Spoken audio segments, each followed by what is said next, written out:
आपके ब्राह्मण देवता के घर में किसी संतति की प्राप्ति नहीं थी, तो ब्राह्मण देवी ने कहा कि हे भूदेव,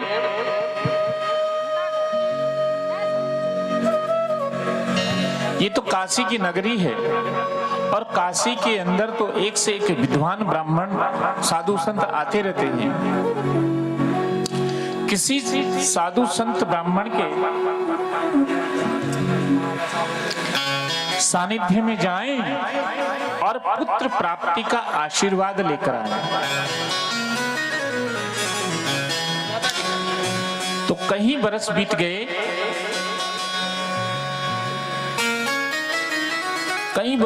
गए, परंतु किसी भी साधु संत ने उनको पुत्र प्राप्ति का आशीर्वाद नहीं दिया। तो एक दिन दुखी होकर ब्राह्मण देवता ने सोचा कि आज मैं गंगा मैया के अंदर कूदकर अपनी आत्महत्या कर लूंगा। और जैसे ही जाकर वो गंगा जी के किनारे जाकर खड़े होते हैं तो कूदने ही वाले होते हैं कि पीछे से एक संत ने आकर पकड़ लिया कि क्या कर रहे हो, क्या हम कूद कर अपनी जान दे रहे हैं। ब्राह्मण देवता ने कहा, पुत्र प्राप्ति का आशीर्वाद आप दे सकते हैं या नहीं? बोले परमात्मा देता है। बोले फिर परमात्मा ही आके मुझे रोकेगा, आप नहीं रोक सकते। अगर आप मुझे पुत्र प्राप्ति का आशीर्वाद दे सकते हैं तो आप मुझे रोकिए। और वो जो संत जी होते हैं ना, वो संत कोई सामान्य व्यक्ति नहीं थे, वो संत थे स्वयं बाबा भोलेनाथ। बाबा भोलेनाथ ही एक संत का रूप धारण करके वहां आकर उस ब्राह्मण देवता को जघन्य अपराध करने से रोकते हैं कि आप गंगा जी में अपना विसर्जन मत करो।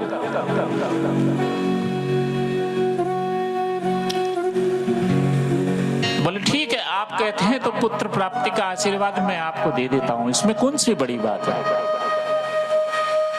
कि आप अगर हमको पुत्र प्राप्ति का आशीर्वाद दे सकते हैं तो ही आप हमें रोकिए कि बिल्कुल मैं आपको पुत्र प्राप्ति का आशीर्वाद देता हूं। जाइए, आज से 10वें महीने के अंदर आपके पुत्र होगा, लेकिन हमारी एक शर्त है। बोले क्या? कि आपको पुत्र सपूत चाहिए या कपूत चाहिए? क्या कहा? कि आपको पुत्र सपूत चाहिए या कपूत? तो ब्राह्मण देवता ने कहा, विशेषता क्या है? सपूत की विशेषता क्या है और कपूत की विशेषता क्या है? बोले सपूत की ये व्यवस्था है कि 5 साल तक जिएगा और 5 साल बाद मर जाएगा। आपके जीवन में ये लांछन है ना कि बांझ है तुम्हारी पत्नी, तो फिर सिर्फ 5 साल का सुख मिलेगा आपको पुत्र का, और सपूत होगा, कभी कोई कष्ट नहीं देगा आपको। और कपूत की क्या व्यवस्था? कि जीवन भर दुख देगा पर लंबी आयु होगी, दीर्घायु होगा, पूरा 100 वर्ष जी के फिर मरेगा, पर 100 वर्ष में रोज तुमको मरना पड़ेगा। तो ब्राह्मण देवता ने कहा कि कपूत से तो ज्यादा अच्छा है कि सपूत मिल जाए, भले ही 5 वर्ष के लिए ही मिले। तो ठीक है, तथास्तु। 5 वर्ष में आपके पुत्र समाप्त हो जाएगा, जाओ मेरा आशीर्वाद है। और ठीक आज से 10वें माह के अंदर आपके पुत्र रत्न की प्राप्ति होगी। ब्राह्मण देवता बहुत खुश हुए कि आज मैं एक संत के मुखारविंद से पुत्र प्राप्ति का आशीर्वाद प्राप्त करके आया हूं। और 10वें माह के अंदर उस ब्राह्मण देवता के घर पे एक सुंदर बालक ने जन्म लिया। नाम अभी नहीं बताऊंगा, मैं अंत में बताऊंगा।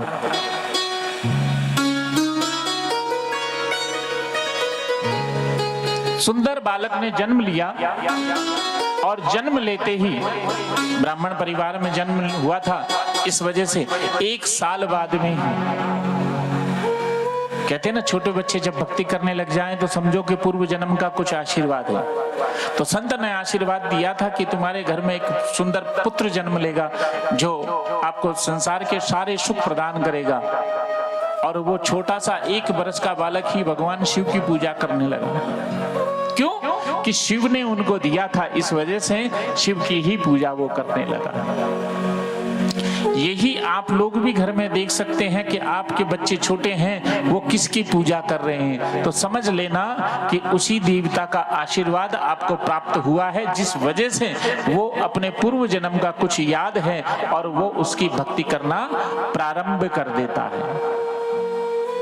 बाद में तेरी मेरी कहानी सुनते सुनते सुनते सुनते उन सारे पिछले जन्मों को वो भूल जाता है और हमारी तरह ही दुष्प्रभाव उसके ऊपर हो जाता है और हमारी जैसी मति उसकी हो जाती है और सब कुछ भूल जाता है। जो छोटा बालक होता है ना, कच्चे घड़े के समान होता है, जैसा पकाओगे वैसा ही वो बनेगा।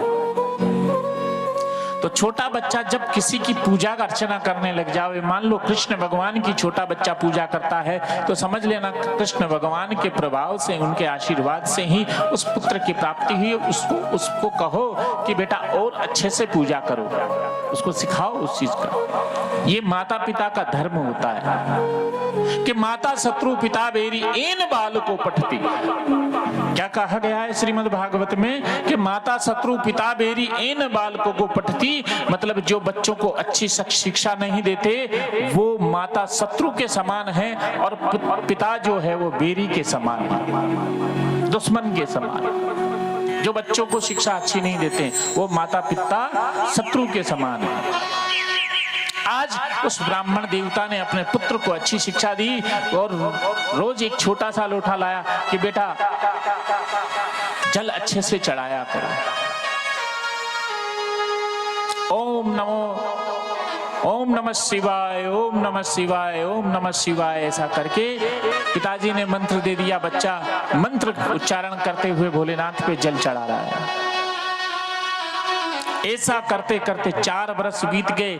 आज पिता की आंख में से आंसू आए और मन में विचार आया कि 1 वर्ष बाकी रह गया मेरे बच्चे के जीवन का। 1 वर्ष बाद ये मेरा बच्चा नहीं रहेगा। देखो कितनी अच्छी पूजा करता है, कितनी अच्छी पूजा करता है। परमात्मा का ही आशीर्वाद है। न जाने कौन से भगवान के रूप में वो संत आए थे और मुझे ये सुख देकर गए। इतना सुंदर सुख कि मेरा बच्चा कभी मुझे तंग नहीं करता है और परमात्मा की भक्ति करता है। जब देखो ओम नमः शिवाय, पिताजी ओम नमः शिवाय, पिताजी ओम नमः शिवाय करता रहता है। इसके मुखार बिंद से कितना अच्छा लगता है। जो बालक करे तोतरी बाता होय मुदित पितृ और माता। जब बच्चा तोतली भाषा में जवाब देता है तो हमें कितना अच्छा लगता है। गले से लगा लेते हैं ना उसको। पिताजी ने भी उस बच्चे को गले से लगाया और मन ही मन में कहा कि भगवान करे मेरी उम्र इस बच्चे को लग जाए। कुछ दिन बीते, 6 महीना और निकला और उन्होंने कहा कि कोई मन में विचार आया। किसी ने उनसे कहा कि जहां से आपको ये आशीर्वाद मिला है कि जाओ तुम्हारे पुत्र की प्राप्ति होगी, वहां से ऐसा भी हो सकता है आपको ये भी आशीर्वाद मिल जाए कि इस बच्चे की उम्र लंबी हो जाए। बोले बिल्कुल सत्य कहा, हम प्रयास करेंगे। पंडित जी वापस गए काशी और वहां साधु संतों से फिर से मुलाकात करने लगी। करते करते करते करते एक दिन ऐसा आया कि उनको एक संत मिला और संत ने कहा कि इसका उपाय सिर्फ एक ही है। और वो संत जो मिला वो कौन था? नारद जी महाराज। एक ब्राह्मण का रूप धर के वहां से जब भ्रमण करते हुए तो उस ब्राह्मण देवताओं ने उनको प्रणाम किया। बोले नमस्कार ब्राह्मण देवता, भूदेव प्रणाम हो। बोले आयुष्मान भव। बोले हम तो आयुष्मान भवेल हैं, लेकिन हमारे पुत्र जो हैं आयुष्मान भवेल नहीं है। इनकी आयु में किस तरह से वृद्धि की जाए, जरा इसका उपाय हम लोगों को बतलाइए।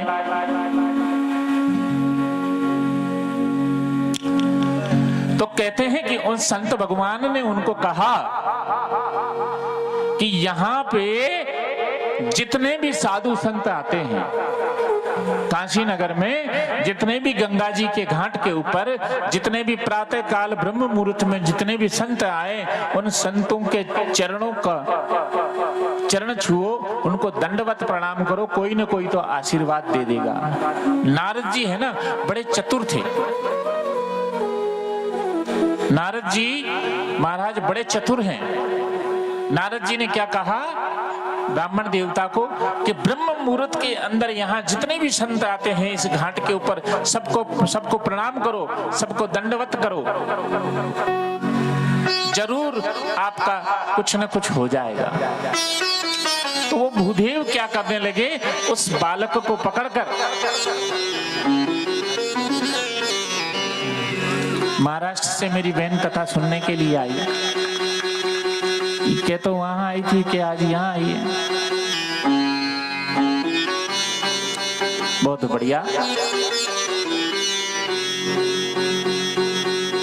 भूदेव नारद जी की बात मानकर प्रत्येक जो संत वहां आते थे वो जाकर पहले स्वयं प्रणाम करते और फिर बच्चे को कहते कि बेटा तुम भी पांव छू लो। बच्चों में ऐसे संस्कार होने चाहिए।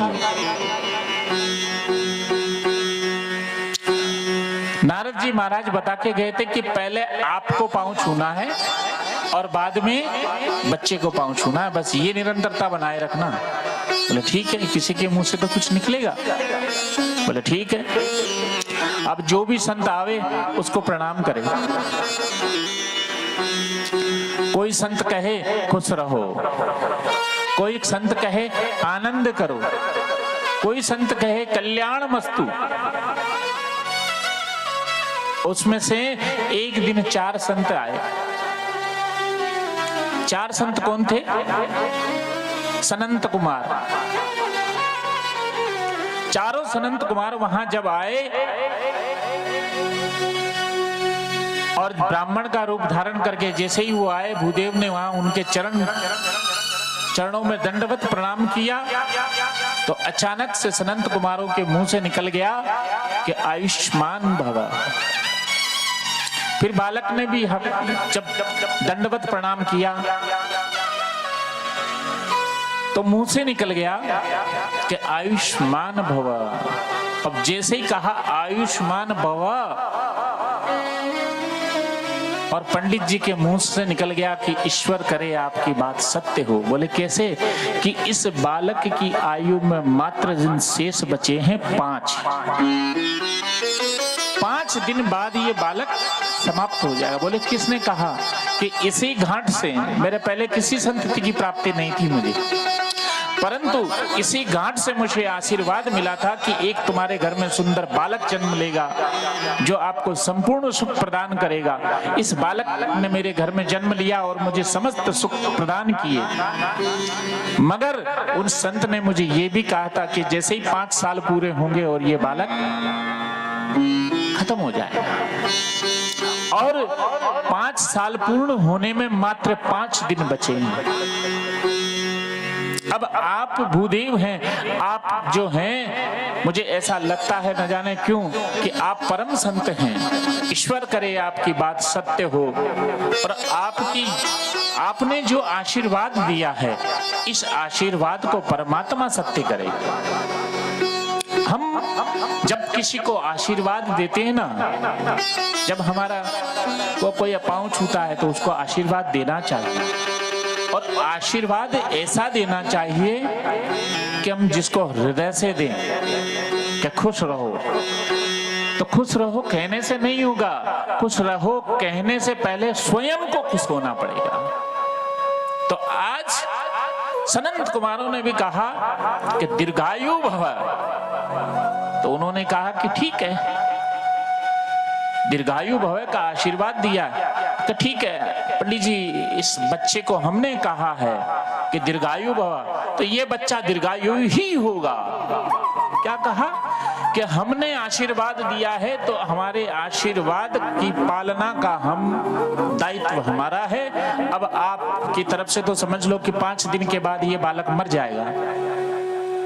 आपका बालक 5 दिन के बाद मर जाएगा, तो समझ लो आज ही मर गया, छोड़ जाओ हमारे पास, हम मरने नहीं देंगे इसको। तो पिताजी ने क्या सोचा कि 5 दिन बाद तो जब इसको गाड़ना ही है, जलाना ही है, तो आज बच्चे को मैं इनको सुपुर्द कर देता हूं, क्या पता मेरे बच्चे की जिंदगी बड़ी हो जाए। पिता ने उन सनंत कुमारों को अपने पुत्र को सौंप दिया और कहा कि चलो हमारे साथ। बोले कहां? बोले हम जहां कहते हैं वहां चलो। गए सीधे ब्रह्मा जी के पास, और ब्रह्मा जी ने भी कहा कि बेटा जिस चतुराई से तुमने हमारे चरण छुए थे उसी चतुराई से वहां चरण छूना। बोले कैसे? कि पहले हम ब्रह्मा जी के पांव छुएंगे, उसके बाद सबसे लास्ट में तू छूना है। ठीक है। गए ब्रह्मा जी के पास, सभी सनंत कुमार सोनकादि ऋषिगण महाराज वहां गए और वहां जाकर ब्रह्मा जी को प्रणाम किया कि हे परब्रह्म परमेश्वर, हे ब्रह्मदेव, हम आपको प्रणाम करते हैं। तो ब्रह्मा जी ने कहा सनंत कुमारों को कि दीर्घायु भव। दूसरे आए बोले दीर्घायु भव, तीसरे आए दीर्घायु भव, चौथे आए दीर्घायु भव, और 5वें में आया बालक। ब्रह्मा जी भूल गए कि 4 ही सनंत कुमार हैं या 5 हैं, उसको भी कह दिया दीर्घायु भव। अब चारों सनंत कुमार नाचने लगे कि हमारी बला अब तुम पे टली, कि हमारी बला अब तुम पे टली। बोलो हरि हरि ओम, बोलो हरि हरि ओम। तो ब्रह्मा जी ने कहा हमारी बला अब तुम पे टली, बोलो हरि हरि ओम, मतलब कि हमारे मुख से एक आशीर्वाद निकल गया था इस बच्चे के लिए कि दीर्घायु भव। अब हमने सोचा इस बच्चे की उम्र बची है 4 दिन, 5 दिन बाकी थे तब तो हमने आशीर्वाद दिया था, अब दिन बचे हैं 4। हमको कोई ये कहे कि सनंत कुमारों ने कहा दीर्घायु भव और बच्चा मर गया, तो दुनिया में पाप हमको लगेगा। कि सनंत कुमारों ने कहा कि दीर्घायु भव, पर वो दीर्घायु नहीं हुआ, 4 दिन बाद ही मर गया। तो ऐसा नहीं होना चाहिए। इसलिए हमने सोचा कि हम ब्रह्मा की संतान हैं, तो ब्रह्मा जी से क्यों ना आशीर्वाद दिला दिया जाए। और आपने भी कह दिया दीर्घायु भव, तो हमारी बला टल गई। अब आप जानो, पिताजी झूठे तो पुत्र झूठे। जब हमने कहा दीर्घायु भव, तो आप हमसे भी बोल सकते थे कि बेटा हमसे पूछ के आशीर्वाद दिया था क्या। अब आप ही ने आशीर्वाद दे दिया, तो हमारे आशीर्वाद की पालना करो तो ठीक है, ना करो तो आप अपने आशीर्वाद की जरूर पालना कर लेना। बोले ठीक है। अब जब ऐसी मुसीबत आई है तो चलो हम ऐसा करते हैं, विष्णु भगवान के पास चलते हैं। ब्रह्मा जी और सनंत कुमार उस बालक को लेकर जाते हैं विष्णु भगवान के पास। और ब्रह्मा जी ने कहा कि बेटा तेरे पिता ने जैसे इन सनंत कुमारों को बनाया था और सनंत कुमारों ने जिस तरह से मुझे बनाया, हम तू ऐसा करना, मैं विष्णु भगवान के पास तुमको लेकर चलता हूँ। पहले मैं प्रणाम करूंगा, फिर सनंत कुमार प्रणाम करेंगे और अंत में तुमको प्रणाम करना है। बोले ठीक है चलेंगे। गए श्री हरि श्री हरि श्री हरि श्री हरि करते करते पहुंच गए विष्णु भगवान के पास। अब विष्णु भगवान के पास जाकर ब्रह्मा जी ने कहा कि हे भगवान विष्णु, प्रणाम स्वीकार हो। तो विष्णु भगवान भी अर्ध मुद्रा में थे और कहे कि दीर्घायु भव। फिर सनंत कुमारों ने कहा कि हे विष्णु प्रभु, हम सनंत कुमार आपको प्रणाम करते हैं कि दीर्घायु भव। फिर बालक सामने आया कि हे प्रभु, मैं भी अदना सा छोटा सा बालक आपको प्रणाम करता हूं कि दीर्घायु भव पुत्र। अब जैसे ही विष्णु भगवान ने कहा दीर्घायु भव पुत्र, तो ब्रह्मा जी भी नाचने लग गए और सनंत कुमार भी नाचने लगे और कहने लगे कि हमारी बला टली, अब तुम जानो तुम्हारा काम। अब हमारी बला टली, तुम जानो तुम्हारा काम। बोले कैसे? कि इस बच्चे के जो पिताजी थे वो सनंत कुमारों को ऊपर छोड़ गए, और सनंत कुमार जो थे वो अपने पिताजी के ऊपर छोड़ गए, ब्रह्मा जी पे। और ब्रह्मा जी कहे कि हम तो विष्णु जी की नाभि से पैदा हुए, इसलिए हमने हमारे पिताजी को सौंप दी। हम तो विष्णु भगवान की नाभि से उत्पन्न हुए, इसलिए हमने हमारे पिताजी को सौंप दी। अब विष्णु भगवान सोचे कि हमारे तो पिताजी को है ही नहीं, हम किसको सौंपे? कि अच्छा ये बताओ कि ये आशीर्वाद किसने दिया तुमको? बोले काशी के अंदर कोई वृद्ध, कोई संत थे, उन्होंने आशीर्वाद दिया है। क्या? अच्छा। तो विष्णु भगवान ने ध्यान लगाकर देखा कि ये आशीर्वाद किसने दिया है, तो पता चला कि भोलेनाथ ने ये आशीर्वाद प्रदान किया। तो बोले भोलेनाथ ने जब ये आशीर्वाद प्रदान किया है तो भोलेनाथ ही इसका कुछ उपाय कर सकते हैं, अन्यथा कोई नहीं कर सकता। ठीक है, चलो सब साथ। सब गए भोलेनाथ के पास और बोलते गए, ओम नमः शिवाय, ओम नमः शिवाय, हर हर बोले नमः शिवाय, ओम नमः शिवाय, ओम नमः शिवाय, हर हर बोले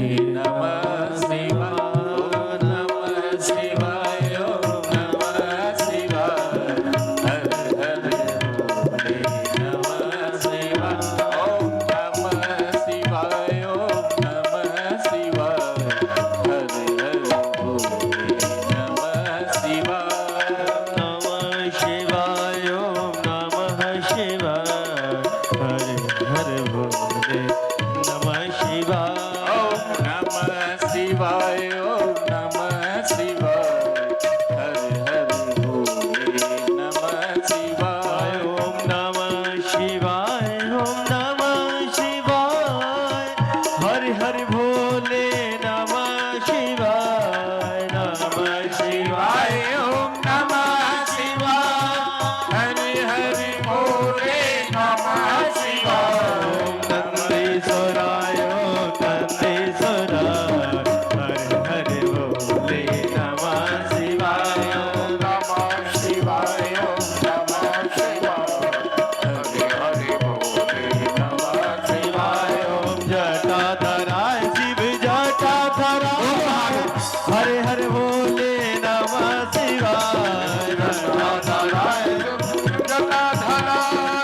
हर हर भोले नमः शिवाय, ओम जटाधराय शिव जटाधराय, हर हर भोले नमः शिवाय, शिव जटाधराय हर हर भोले नमः शिवाय, शिवाय, ओम नमः शिवाय, हर हर भोले नमः शिवाय, नमः शिवाय, ओम नमः शिवाय,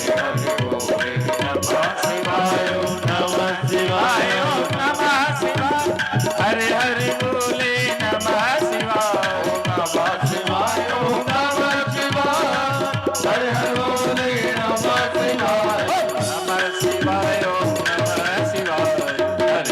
भोले नमः शिवाय, ओम नमः शिवाय, ओम नमः शिवाय, हर हर भोले नमः शिवाय, गंगाधराय शिव गंगाधराय, हर हर भोले नमः शिवाय, गंगाधराय शिव गंगाधराय, हर हर भोले नमः शिवाय, ओम नमः शिवाय, ओम नमः शिवाय, हर हर भोले नमः शिवाय, नमः शिवाय, ओम नमः शिवाय, हरि हरि बोले नमः शिवाय, ओम नमः शिवाय, ओम नमः शिवाय, हरि हरि बोले नमः शिवाय।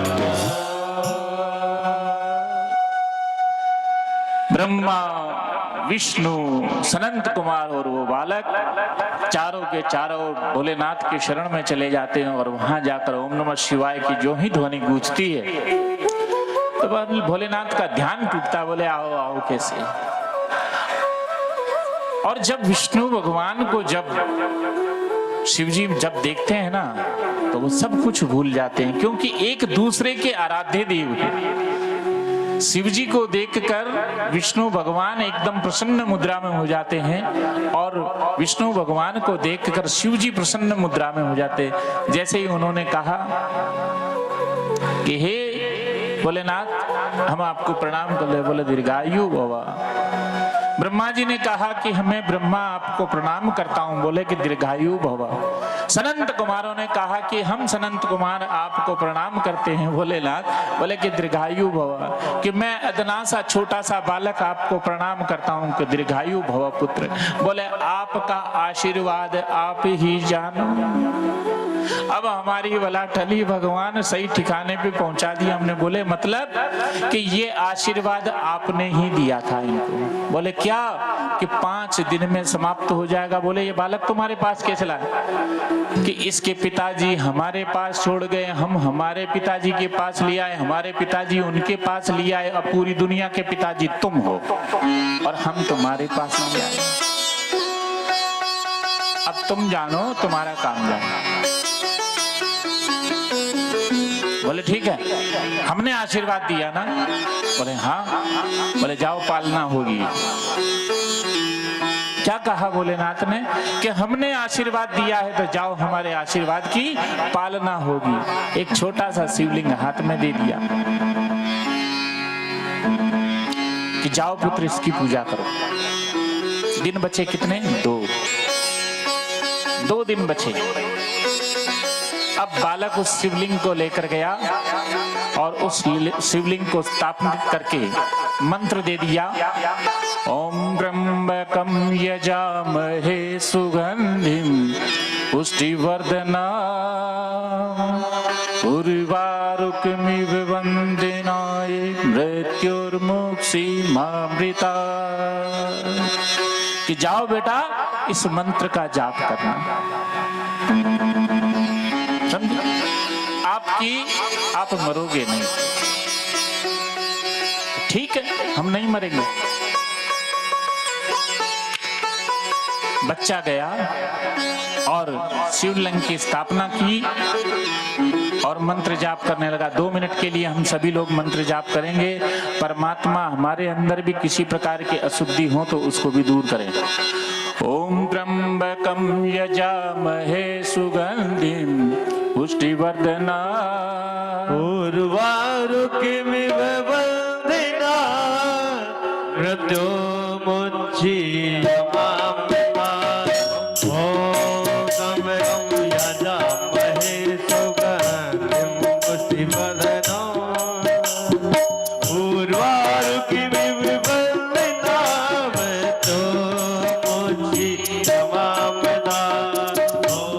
ओम त्र्यंबकम यजामहे सुगंधिम पुष्टिवर्धना उर्वारुकमिव वंदना मृत्युर्मुक्षीमामृता। ओम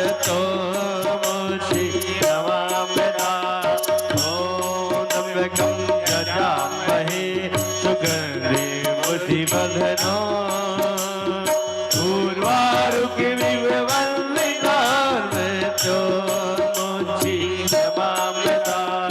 ओम त्र्यंबकम यजामहे सुगंधिम पुष्टिवर्धना उर्वारुकमिव वंदना मृत्युर्मुक्षीमामृता। ओम त्र्यंबकम यजामहे सुगंधिम पुष्टिवर्धना उर्वारुकमिव वंदना मृत्युर्मुक्षीमामृता। ओम त्र्यंबकम यजामहे सुगंधिम पुष्टिवर्धना उर्वारुकमिव वंदना मृत्युर्मुक्षीमामृता। ओम त्र्यंबकम यजामहे सुगंधिम पुष्टिवर्धना